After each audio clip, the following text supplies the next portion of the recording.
Welcome to a new episode from English Plus Podcast. Today's episode is about a story we're going to enjoy together and learn a couple of things while we're reading it. The story is by O. Henry and it is called The Ransom of Red Chief.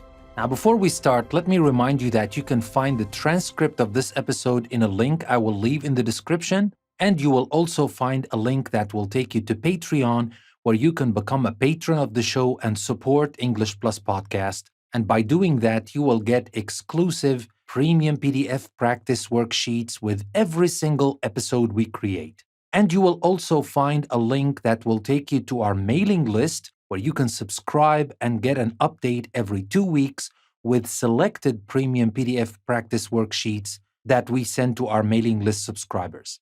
Now, with that being said, let's not waste any time and let's start with our story. But first, before we start with the actual story, let's start with an idea.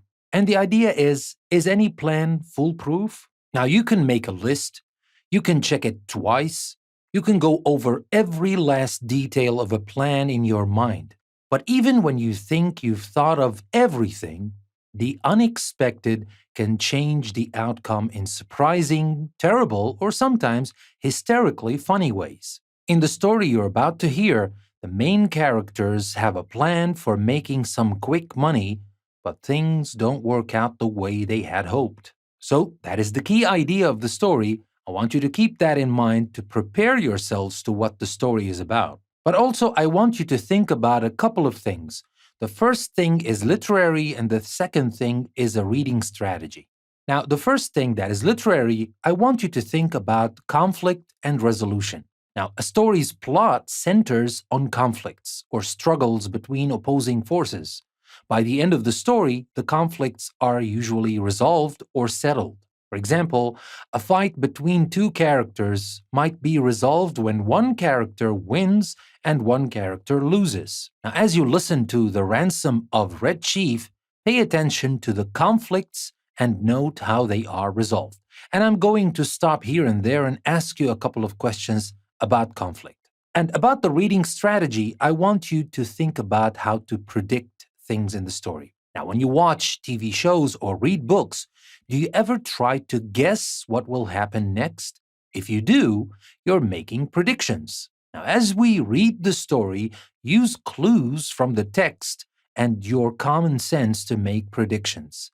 Keep track of whether your predictions were right or whether you were surprised by the way events unfolded. So, with that being said, there's only one thing I want you to know about before we start reading the story, and that is a couple of words that I'm going to focus on whenever we reach those words in context of the story. These words are collaborate, commend, comply, diatribe, impudent, proposition, provisions, and ransom, the word that we can find in the title of the story itself. So, with that being said, let's not waste any time and let's start with our story, The Ransom of Red Chief. It looked a good thing, but wait till I tell you. We were down south in Alabama, Bill Driscoll and myself, when this kidnapping idea struck us. It was, as Bill afterward expressed it, during a moment of temporary mental apparition, but we didn't find that out till later. There was a town down there as flat as a flannel cake and called Summit, of course. It contained inhabitants of as undeleterious and self-satisfied a class of peasantry as ever clustered around a maypole. Bill and me had a joint capital of about $600, and we needed just $2,000 more to pull off a fraudulent town lot scheme in western Illinois with. We talked it over on the front steps of the hotel. Philoprogenitiveness, says we, is strong in semi-rural communities. Therefore, and for other reasons, a kidnapping project ought to be better there than in the radius of newspapers that send reporters out in plain clothes to stir up talk about such things. We knew that Summit couldn't get after us with anything stronger than Constable and maybe some lackadaisical bloodhounds and a diatribe or two in the weekly farmer's budget. So it looked good. We selected for our victim the only child of a prominent citizen named Ebenezer Dorset. The father was respectable and tight, a mortgage fancier and a stern, upright collection plate passer and forecloser. The kid was a boy of 10 with bas-relief freckles and hair the color of the cover of the magazine you buy at the newsstand when you want to catch a train. Bill and me figured that Ebenezer would melt down for a ransom of $2,000 to a cent. But wait till I tell you. Here, let me stop and talk about those two words I told you about, diatribe and the other word that is ransom. Now, diatribe means bitter or abusive criticism, and ransom is the payment demanded for the release of a person or property. But that's not everything. I want you here to use your reading strategy, and that is to predict. Based on Sam's final comment, do you think the men's plan will be successful? Now, add this prediction to your chart and see if you are right about the prediction or not. Now, let's continue. About 2 miles from Summit was a little mountain covered with a dense cedar brake. On the rear elevation of this mountain was a cave. There we stored provisions. And now here we have the word provisions, which means necessary supplies or food. Now let's continue. One evening after sundown, we drove in a buggy past old Dorset's house. The kid was in the street throwing rocks at a kitten on the opposite fence. "Hey, little boy," says Bill, "would you like to have a bag of candy and a nice ride?" The boy catches Bill nearly in the eye with a piece of brick. "That will cost the old man an extra $500, says Bill, climbing over the wheel. That boy put up a fight like a welterweight cinnamon bear, but at last we got him down in the bottom of the baggie and drove away. We took him up to the cave and hitched the horse in the cedar brake. After dark, I drove the buggy to the little village 3 miles away where we had hired it and walked back to the mountain. Bill was pasting court plaster over the scratches and bruises on his features. There was a fire burning behind the big rock at the entrance of the cave, and the boy was watching a pot of boiling coffee with 2 buzzard tail feathers stuck in his red hair. He points a stick at me when I come up and says, "Ha, cursed paleface, do you dare to enter the camp of Red Chief, the terror of the plains?" "He's all right now," says Bill, rolling up his trousers and examining some bruises on his shins. "We're playing Indian. We're making Buffalo Bill's show look like magic lantern views of Palestine in the town hall. I'm old Hank, the trapper, Red Chief's captive, and I'm to be scalped at daybreak. By Geronimo, that kid can kick hard. Yes, sir, that boy seemed to be having the time of his life." The fun of camping out in a cave had made him forget that he was a captive himself. He immediately christened me Snake Eye, the spy, and announced that when his braves returned from the warpath, I was to be broiled at the stake at the rising of the sun. Then we had supper, and he filled his mouth full of bacon and bread and gravy and began to talk. He made a during dinner speech something like this: "I like this fine. I never camped out before, but I had a pet possum once, and I was 9 last birthday. I hate to go to school. Rats ate up 16 of Jimmy Tablet's aunt's speckled hen's eggs. Are there any real Indians in these woods? I want some more gravy. Does the trees moving make the wind blow? We had 5 puppies. What makes your nose so red, Hank? My father has lots of money. Are the stars hot? I whip Ed Walker twice Saturday. I don't like girls. You doesn't catch toads unless with a string. Do oxen make any noise? Why are oranges round? Have you got beds to sleep on in this cave? Amos Murray has got 6 toes. A parrot can talk, but a monkey or a fish can't. How many does it take to make 12? Every few minutes, he would remember that he was an Indian and pick up his stick rifle and tiptoe to the mouth of the cave to search for the scouts of the hated paleface. Now and then he would let out a war whoop and made old Hank the trapper shiver. That boy had Bill terrorized from the start. "Red Chief," says I to the kid, "would you like to go home?" "Oh, what for?" says he. "I don't have any fun at home. I hate to go to school. I like to camp out. You won't take me back home again, Snake Eye, will you?" "Not right away," says I. "We'll stay here in the cave a while." "All right," says he. "That'll be fine. I never had such fun in all my life." We went to bed about 11 o'clock. We spread down some white blankets and quilts and put Red Chief between us. We weren't afraid he'd run away. He kept us awake for 3 hours, jumping up and reaching for his rifle and screeching his part in mine and Bill's ears as the fancied crackle of a twig or the rustle of a leaf revealed to his young imagination the stealthy approach of the outlaw band. At last I fell into a troubled sleep and dreamed that I had been kidnapped and chained to a tree by a ferocious pirate with red hair. Just at daybreak, I was awakened by a series of awful screams from Bill. They weren't yells or howls or shouts or whoops or yops, such as you'd expect from a manly set of vocal organs. They were simply indecent, terrifying, humiliating screams such as women emit when they see ghosts or caterpillars. It's an awful thing to hear a strong, desperate, fat man scream incontinently in a cave at daybreak. I jumped up to see what the matter was. Red Chief was sitting on Bill's chest, with one hand twined in Bill's hair. In the other, he had the sharp case knife we used for slicing bacon, and he was industriously and realistically trying to take Bill's scalp, according to the sentence that had been pronounced upon him the evening before. I got the knife away from the kid and made him lie down again, but from that moment Bill's spirit was broken. He laid down on his side of the bed, but he never closed an eye again in sleep as long as that boy was with us. I dozed off for a while, but along towards sunup I remembered that Red Chief had said I was to be burned at the stake at the rising of the sun, so I wasn't nervous or afraid, but I sat up, leaned against a rock. Now here let me stop and talk about two things. First of all, let's talk about the conflict here. In what way has his interaction with the boy affected Bill? Now here we have the conflict starting off with Bill, and the boy obviously. And my other question has to do with prediction.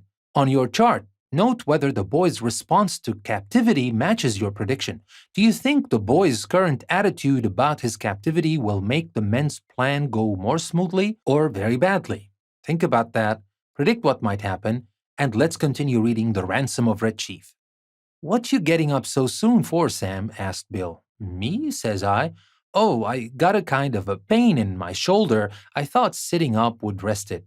"You're a liar," said Bill. "You're afraid. You was to be burned at sunrise, and you was afraid he'd do it. And he would too if he could find a match. Ain't it awful, Sam? Do you think anybody will pay out money to get a little imp like that back home?" "Sure," said I. "A rowdy kid like that is just the kind that parents dote on. Now you and the chief get up and cook breakfast while I go up on the top of this mountain and reconnoiter." I went up on the peak of the little mountain and ran my eyes over the contiguous vicinity. Over towards summit, I expected to see the sturdy yeomanry of the village armed with scythes and pitchforks, beating the countryside for the dastardly kidnappers. But what I saw was a peaceful landscape dotted with one man plowing with a dun mule.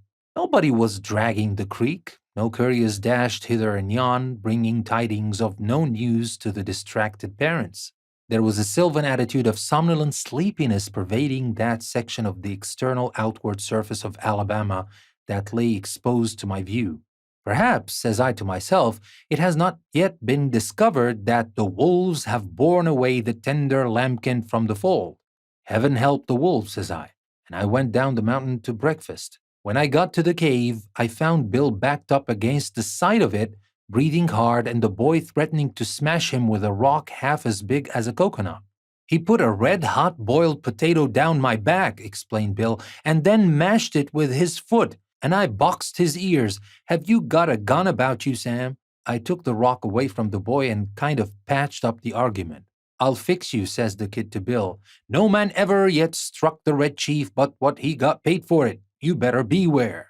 After breakfast, the kid takes a piece of leather with strings wrapped around it out of his pocket and goes outside the cave unwinding it. "What's he up to now?" says Bill anxiously. "You don't think he'll run away, do you, Sam?" "No fear of it," says I. "He don't seem to be much of a homebody, but we've got to fix up some plan about the ransom. There don't seem to be much excitement around Summit on account of his disappearance, but maybe they haven't realized yet that he's gone. His folks may think he's spending the night with Aunt Jane or one of the neighbors. Anyhow, he'll be missed today. Tonight we must get a message to his father demanding the $2,000 for his return." Just then we heard a kind of war whoop such as David might have emitted when he knocked out the champion Goliath. It was a sling that Red Chief had pulled out of his pocket, and he was whirling it around his head. I dodged and heard a heavy thud and a kind of a sigh from Bill, like a horse gives out when you take his saddle off. A rock the size of an egg had caught Bill just behind his left ear. He loosened himself all over and fell in the fire across the frying pan of hot water for washing the dishes. I dragged him out and poured cold water on his head for half an hour. By and by, Bill sits up and feels behind his ears and says, "Sam, do you know who my favorite biblical character is?" "Take it easy," says I. "You'll come to your senses presently." "King Herod," says he. "You won't go away and leave me here alone, will you, Sam?" I went out and caught that boy and shook him until his freckles rattled. "If you don't behave," says I, "I'll take you straight home. Now, are you going to be good or not?" "I was only funning," says he sullenly. "I didn't mean to hurt old Hank, but what did he hit me for?" "I'll behave, Snake Eye, if you won't send me home, and if you let me play the scout today." "I don't know the game," says I. "That's for you and Mr. Bill to decide. He's your playmate for the day. I'm going away for a while on business. Now, you come in and make friends with him and say you are sorry for hurting him, or home you go at once." Here, let me stop and ask you a couple of questions. Now, here the first question is the obvious one. Do you expect that the boy will behave better going forward or not? Now, add this to your predictions and figure that out as this unfolds later in the story. And I have another question concerning conflict. In what ways has the conflict changed since the beginning of the story? Or has it changed at all? And one more question I want you to think about. Maybe pause the episode and try to think about those questions, then continue. Now, the question here is, how do you think Bill is starting to feel about the plan to get $2,000? Do you think the plan is still on? Do you think he's still going to ask for $2,000, or what will happen? Now, let's continue the story and find out. I made him and Bill shake hands, and then I took Bill aside and told him I was going to Poplar Cove, a little village 3 miles from the cave, and find out what I could about how the kidnapping had been regarded in Summit. Also, I thought it best to send a peremptory letter to Old Man Dorset that day, demanding the ransom and dictating how it should be paid.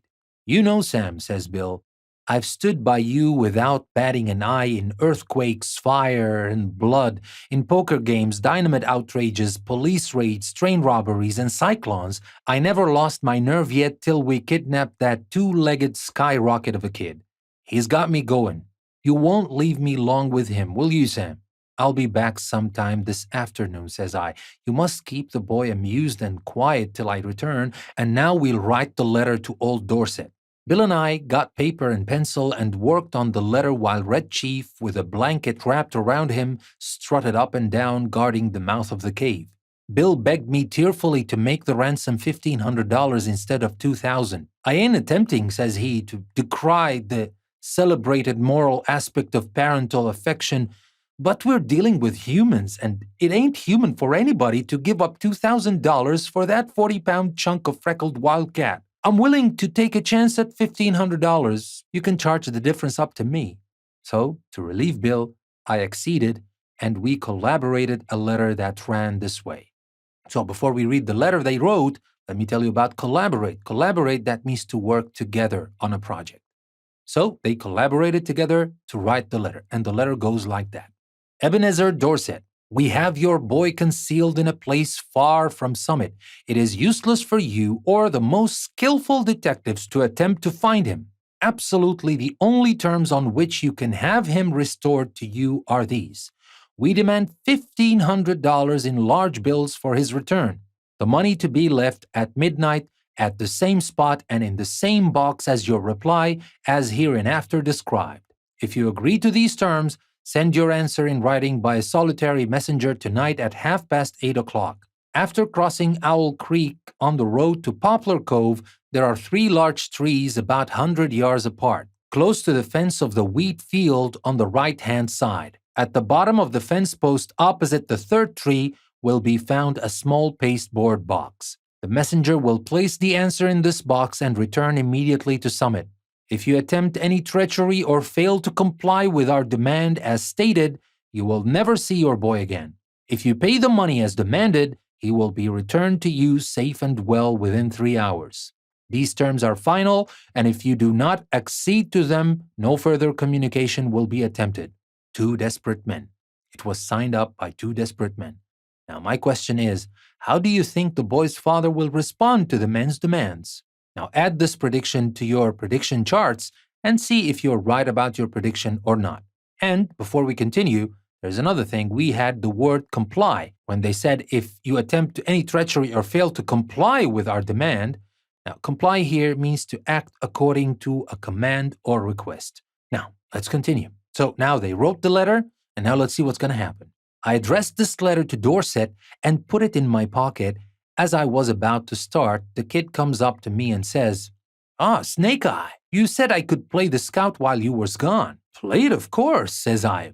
"Mr. Bill will play with you. What kind of game is it?" "I'm the scout," says Red Chief, "and I have to ride to the stockade to warn the settlers that the Indians are coming. I'm tired of playing Indian myself. I want to be the scout." "All right," says I. "It sounds harmless to me. I guess Mr. Bill will help you foil the enemy." "What am I to do?" asks Bill, looking at the kid suspiciously. "You are the horse," says Scout. "Get down on your hands and knees. How can I ride to the stockade without a horse?" "You'd better keep him interested," said I, "till we get the scheme going. Loosen up." Bill gets down on his all fours, and a look comes in his eye like a rabbit's when you catch it in a trap. "How far is it to the stockade, kid?" he asks in a husky manner of voice. 90 miles, says the scout, "and you have to hurry to get there on time. Hooah! Now!" The scout jumps on Bill's back and digs his heels in his side. "For heaven's sake," says Bill, "hurry back, Sam, as soon as you can. I wish we hadn't made the ransom more than 1,000. Say you quit kicking me or I'll get up and warm you good." So here, before we continue, now quickly coming back to the conflict we talked about before, the question is, who seems to be winning the struggle? Bill or the boy? Now think about it. And now let's continue. I walked over to Poplar Cove and sat around the post office and store, talking to the chawbacons that came into trade. One whiskerando says that he hears Summit is all upset on account of Elder Ebenezer Dorset's boy having been lost or stolen. That was all I wanted to know. I referred casually to the price of black-eyed peas, posted my letters surreptitiously, and came away. The postmaster said the mail carrier would come by in an hour to take the mail on to Summit. When I got back to the cave, Bill and the boy were not to be found. I explored the vicinity of the cave and risked a yodel or two, but there was no response. So I sat down on a mossy bank to await developments. In about half an hour, I heard the bushes rustle, and Bill wobbled out into the little glade in front of the cave. Behind him was the kid, stepping softly like a scout with a broad grin on his face. Bill stopped, took off his hat, and wiped his face with a red handkerchief. The kid stopped about 8 feet behind him. "Sam," says Bill, "I suppose you think I'm a renegade, but I couldn't help it.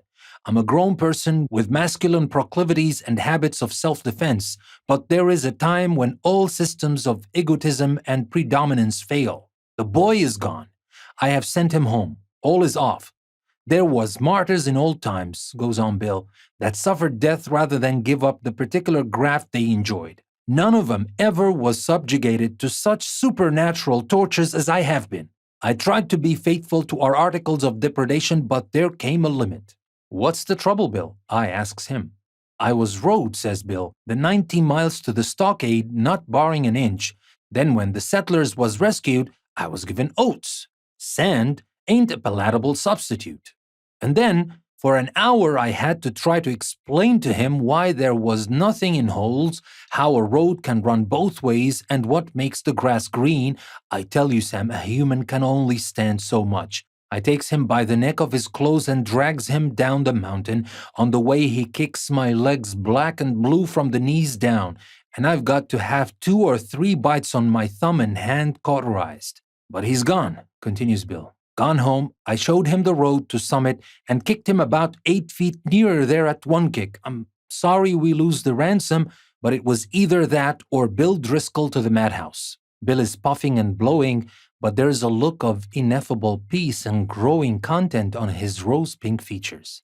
"Bill," says I, "there isn't any heart disease in your family, is there?" "No," says Bill. Nothing chronic except malaria and accidents. Why? Then you might turn around, says I, and have a look behind you.